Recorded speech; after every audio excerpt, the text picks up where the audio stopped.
Olá pessoal, nesse vídeo eu vou falar um pouco sobre este livro aqui, Em Busca do Paraíso Perdido, As Utopias Medievais, do Hilário Franco Júnior.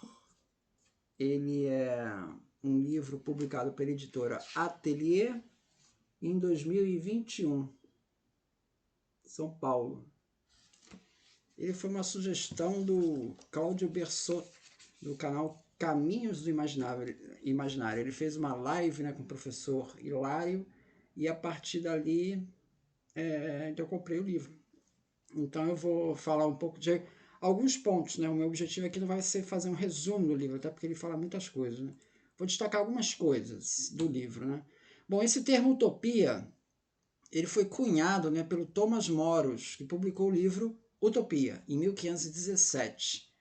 E isso tornou-se um modelo para diversos outros autores que também seguiram a mesma linha, né?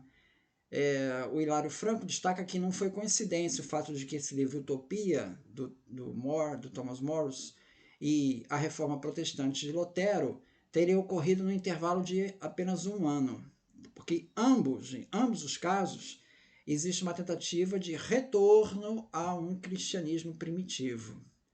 Então a palavra utopia, ela vem de ou, que quer dizer não, mais topos, quer dizer lugar. Então, utopia é um não lugar, ou seja, um lugar que não existe, terra do nunca, é uma utopia, não existe. Os textos de utopia, né, que a gente pode citar, né, tem a Nova Solima, de Samuel Galt, de 1648, a Novo Mundo, de 1641, de Cyrano de Bergerac, A Terra Austral, de Gabriel de Foyne, 1676, e tem várias outras. Tá? Nessas sociedades, a verdade seria reservada aos eleitos. Né? Esse movimento de construção de utopias do século XVI, né, do Thomas More, 1517, né, começa ali, né, ele não seria possível no período medieval, pois a cristandade, no período medieval, inibia qualquer perspectiva de se idealizar um mundo perfeito que não fosse o retorno ao Éden bíblico. No entanto, Hilário Franco mostra que, mesmo nessas utopias do século XVI, o elemento religioso também se faz presente, direto ou indiretamente. Então, o Hilário Franco, ele destaca que, embora esse termo não seja uma invenção do Thomas More, em 1517, você vai encontrar também utopias antes disso, no período medieval. Também vai encontrar. E aí ele gasta um bom tempo do livro falando, justificando isso. Né? Ele se refere, por exemplo, ao termo feudalismo. Né? O termo feudalismo ele surge no latim medieval só por volta de 1280. Ou seja, quando aquele tipo de sociedade já estava ultrapassado. Tá? A forma feudalismo é ainda mais tardia, é de 1823. Então, o termo feudalismo é de 1823. Feudalidade é de 1280. Então, veja, trata-se de um termo moderno para designar um conceito muito antigo. A mesma coisa acontece também com o termo renascimento, que só é denominado dessa forma, aquele período, no século XIX. Outro exemplo, os primeiros relógios mecânicos, eles surgiram lá por volta do século XIII e início do XIV. Eles não tinham um ponteiro para marcar minutos, ainda que na época já existia uma palavra designada para designar o tempo, minuto, né, que é em francês minute, ou minutum. Ou seja, o termo surgiu primeiro do que o dispositivo para marcar o tempo. Então, essa falta de sincronismo entre o termo e o conceito são coisas que acontecem na história, temos outros exemplos. Então, ele destaca que o lema da sociedade medieval era a perpetuação e não o progresso. Bernard Chartres, ele dizia, somos anões empoleirados nos ombros de gigantes, de forma que, embora percebamos muito mais coisas do que nossos antepassados, isso não acontece porque nossa visão seja mais penetrante ou nossa estatura maior, mas porque eles nos carregam e nos elevam a níveis mais elevados. Quer dizer, a ideia de que no passado nós encontraremos o conhecimento. Hilário Franco destaca que no Ocidente medieval, o presente histórico somente poderia vislumbrar algo de bom para o futuro se estivesse fundado no passado. Então é esse olhar do passado que é um traço aí da Idade Média. Sacrobosco, no Tratado da Esfera, é um tratado lá de navegação, né, com bastante prestígio no século XVI, mesmo após as descobertas portuguesas, né, do Brasil e da Guiné, né, já na altura do Equador, né, ele ainda fala de uma presença de uma zona tórrida nessa altura do Equador, devido à quentura do Sol e a incidência dos raios solares. Tá? Então, essa ideia de zona tórrida, no período medieval, ela está muito presente como aquela zona que irá dificultar o acesso ao Éden, ao paraíso terrestre, ao Éden bíblico, que teria um clima muito mais suave. Tomás de Aquino, na Suma Teológica, ele fala da existência de um Éden como algo que realmente existe um Éden na Terra, tá? Que é inacessível e que ele está protegido por essa zona tórrida. Tá? Isso no Gênesis 3, capítulo 24, capítulo 3, versículo 24, diz assim: Deus baniu Adão e Eva e no lado leste do jardim do Éden estabeleceu seus querubins e uma espada flamejante que se movia em todas as direções, evitando assim que alguém tivesse acesso à árvore da vida. Então essa espada flamejante seria essa zona tórrida, que se acreditava que era uma zona que impedia o acesso à parte de baixo aqui do globo. Na descoberta do Brasil, ele cita um retábulo, uma pintura lá que está na Catedral de Viseu, que mostra a adoração dos Reis Magos, pintada aí por volta de 1506. O mago Baltazar, ele é representado como um índio que veste uns cocares, né? Segundo Hilário Franco, isso não pode ser visto como um anacronismo, mas era um estilo literário, né, que marcava bem a época, que era a ideia de você resgatar um período histórico que reemergia e renascia ao utilizar um termo que a elite intelectual de então aplicava à sua própria época, o Renascimento. Então, segundo a crença medieval, ainda dentro dessa ideia de paraíso que foi encontrado aqui quando encontraram aqui o Brasil, né? Tinha essa ideia de que no Éden os animais falavam. Os animais falavam. Depois da queda deixaram de falar. Hildegarda de Bingen, em 1150, ela chegou a publicar um lexo do que ela chama de ignota língua, a língua que se falava no Éden. É curioso como o Pero Vaz de Caminho, na carta que ele escreve lá, na carta do Pero Vaz de Caminho, quando descobriu o Brasil, né? Ele, por 5 vezes, ele usa a referência aos papagaios. E os papagaios têm um papel especial nessa história aí. Porque se acreditava, como o papagaio era capaz de imitar a voz humana, se acreditava que os papagaios, isso é um resquício dessa época do Éden, quando os animais falavam.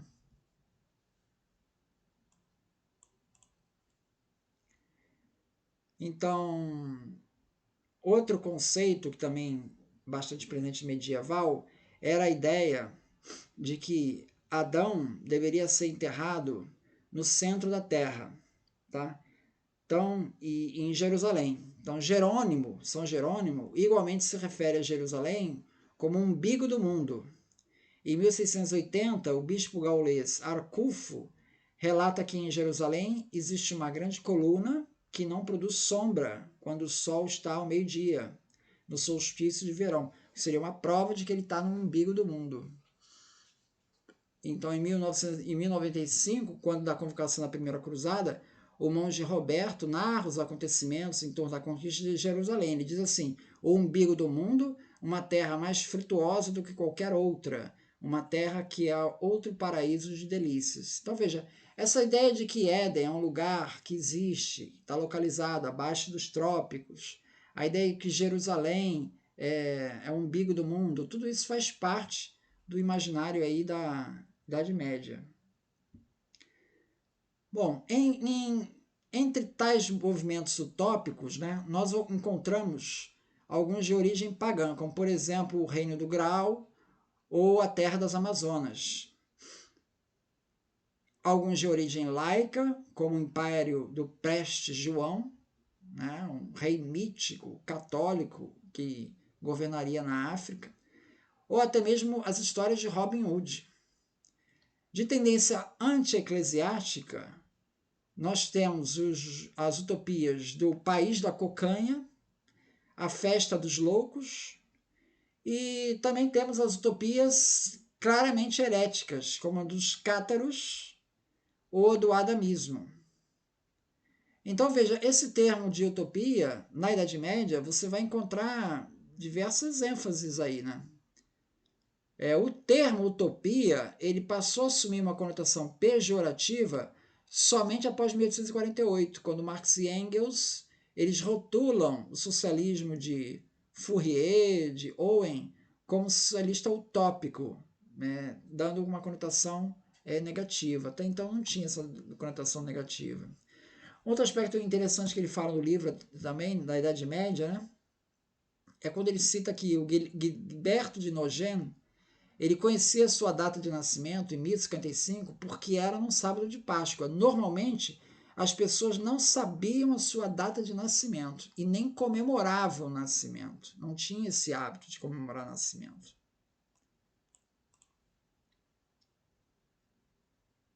Com relação às comunas, é outro paralelo que ele traça também com esses movimentos utópicos, que ele vai perceber que essas utopias medievais surgem muitas vezes associado com o crescimento das comunas.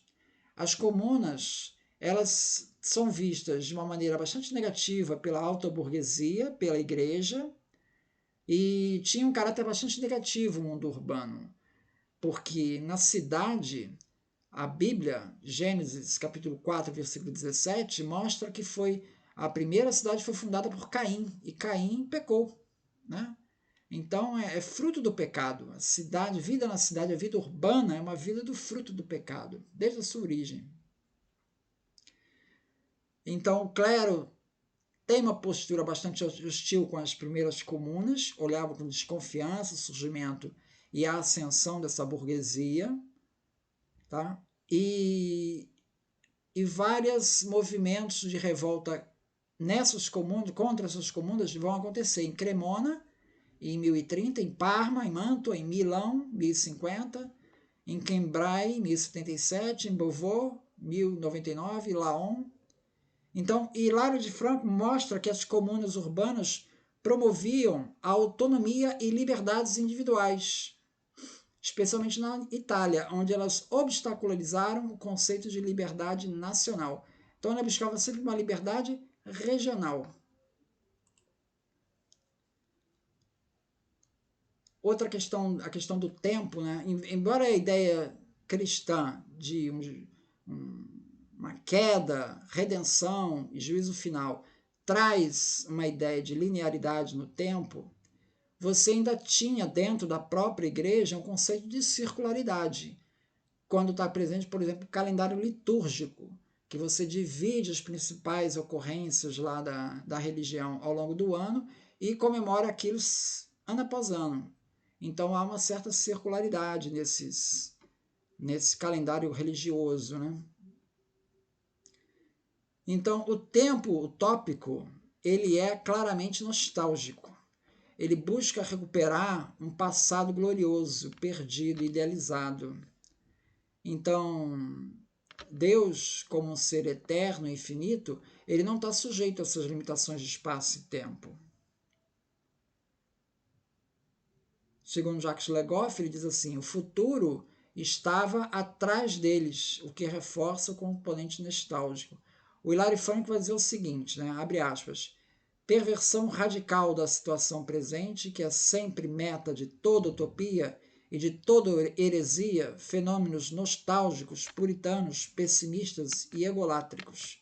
Nostálgicos porque, em maior ou menor medida, conforme cada caso, todo utopista propõe um regresso à sociedade das origens e todo herege uma volta aos tempos apostólicos. O caráter contraditório de toda utopia parece residir no fato dela ter um olho voltado para o passado, que idealiza, e outro para o futuro, que imagina. Então, esse caráter de nostalgia vai marcar a maior parte das utopias. Ele fala também da Carta Magna, em 1215, né, que foi imposta pelos nobres barões ao rei inglês João Sem Terra, e que havia perdido a Batalha de Bouvines, né, e estava meio em baixa popularidade dele, né, então ele teve que se sujeitar a essa Carta Magna. Um dos preceitos dessa Carta Magna dizia que nenhum homem livre poderá ser detido, preso ou despojado de seus bens, costumes e liberdades, senão em virtude de um julgamento de seus pares, segundo as leis. Então, todo mundo tem direito a esse julgamento, segundo as leis do seu país. Isso lá da Carta Magna. Agora, o Hilário Franco diz o seguinte: a importância histórica da Carta Magna é maior pelo que viria a suscitar do que porque efetivamente foi. Na sua época não teve esse impacto todo, né? Submeter o soberano às leis tradicionais, confirmar a relação contratual entre ele e seus vassalos, impor o respeito a direitos adquiridos. Apenas futuramente, como instrumento da luta contra os Stuarts, ela se tornaria fundamento da liberdade nacional, frente a uma dinastia de procedência estrangeira. Que ela não foi na origem um diploma de cunho popular, fica comprovado pelo fato de ter sido redigida em latim, logo a seguir traduzida para o francês, que era a língua da nobreza, e somente em 1300, olha, foi 1215, né? Só em 1300 foi traduzido para o inglês.